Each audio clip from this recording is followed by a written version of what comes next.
అసలు టైటిల్ విన్న దగ్గర నుంచి ట్రైలర్ చూసిన దగ్గర నుంచి చాలా పాజిటివ్ ఫీలింగ్ చాలా డెవలప్ అయిపోయింది. ఫస్ట్ ఆఫ్ ఆల్ మామూలుగానే రామ్ చరణ్ సినిమా అంటే ఓ రేంజ్ ఎక్స్పెక్టేషన్స్ ఉంటాయి, కానీ మీరు ఎక్స్పెక్టేషన్స్ని ఇంకా డబల్ చేసేసింది. Even before the trailer everyone in the Tollywood, I think talk of the Tollywood right now is your look in Dhruva. Subject demanded every bit of it. కథపరంగా మేము వెళ్ళాం, క్యారెక్టర్ డిమాండ్ చేసింది అది నేను చేశాను తప్ప నేను ఈ సినిమాలో బాడీ చూపించాలి లేకపోతే ఆ సినిమా చూపించకూడదు అని ఏం పెట్టుకొని చేయలేదు. ఈ క్యారెక్టర్ మైండ్ సెట్ కానీ క్యారెక్టర్ ఫిజికల్గా ఎంత ఎత్తున వరకు వెళ్ళాడు to achieve what he wants to achieve అనేది ఫిజికల్గా మనం కొన్ని చూపిస్తే వాళ్ళకి అర్థమవుతుంది. అవునవును. So we took up this. ఈ సినిమాకి సురేందర్ గారు అడిగారు, okay, and I felt it's needed for the character.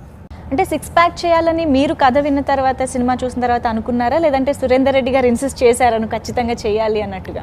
అడగకపోతే అసలు ఎందుకు షర్ట్ తీస్తాం, నాకు చాలా ఇబ్బందిగా ఉంటుంది.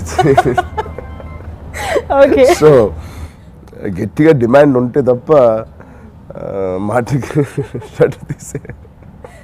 నాట్ ఓన్లీ లైక్ 6 ప్యాక్, డెఫినెట్గా you know even if you are like this with covered up, you know that intensity సినిమాలో చాలా బాగా కనిపిస్తుంది, ఇన్ యువర్ ఐస్ ఎస్పెషల్లీ.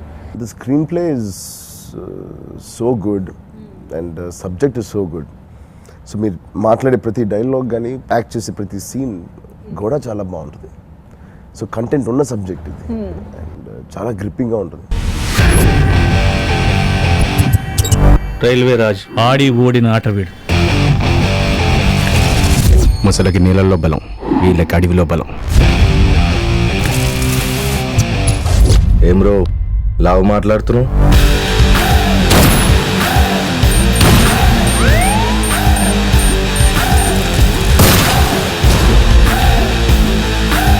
ఉత్కంఠభరితంగా జరుగుతున్న మ్యాచ్ చివరి దశకు వచ్చేసింది. కెప్టెన్ రైల్వే రాజు స్ట్రైకింగ్ వస్తున్నాడు. పేరేంటి? Railway Raj sir. మీ బాబాయ్ మన రైల్వే మినిస్టర్.